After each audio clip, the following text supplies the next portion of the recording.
Bruce, thanks for joining us. What is going to be the biggest challenge for the new national chief? Well, I think the biggest challenge is closing the credibility gap that the Assembly has with band members. There's a huge gap between the leadership of the Assembly of First Nations and average band members, in urban areas and on reserve. And I think that whoever gets in as national chief is going to have to close that gap. Tell people that, there's a new national chief in town, and I am going to bring you people out of unemployment. I'm going to bring you people out of poverty. I'm going to try and get something done on murdered and missing Indigenous women and girls. I'm going to try and get something done with the suicides and erase that credibility gap. And the same for federal government and provincial government and big business. National chief is going to have to impress on the other people in this country, sharing this country with us. There's a new national chief in town.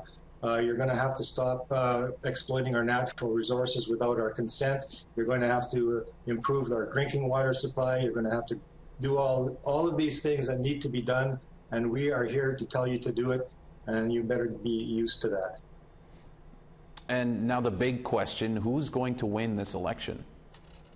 That's a very good question, Daryl. I think it's a toss-up between Roseanne Archibald and Alvin Fiddler. We do have 3 of the 7 are women. We've got Kathy Martin from Listigooch and Jody Calahoo Stonehouse from the Michelle First Nation in Northern Alberta. We've got Reginald Belrose from Saskatchewan, Lee Crowchild from Alberta, and Kevin Hart from Manitoba. They're all very good candidates, but I think when it comes right down to the brass tacks, it's up between Archibald and Fiddler. And Bruce, should one of these women win, just how truly significant would that be?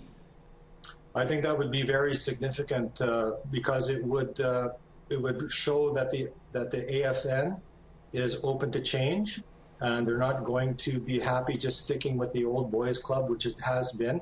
It would be the first time in the history of the organization that a woman was elected. There have been few that have run before.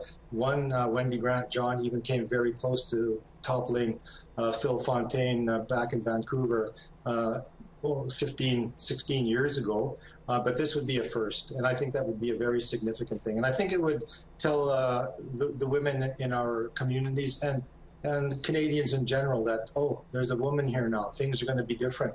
Women have different priorities. They have different methods of doing it.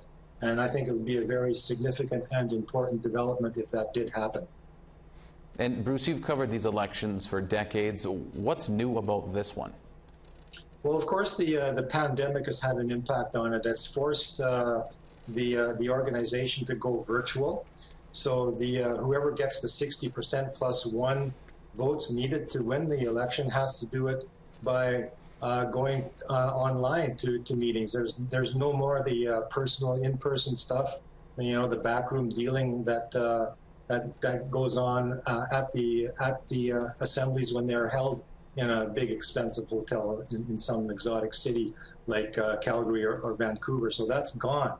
So it's virtual now. It's going to be a lot. I think it runs you $1 million, $1.2 million to run a regular election. This one's going to be a lot less expensive and probably more effective.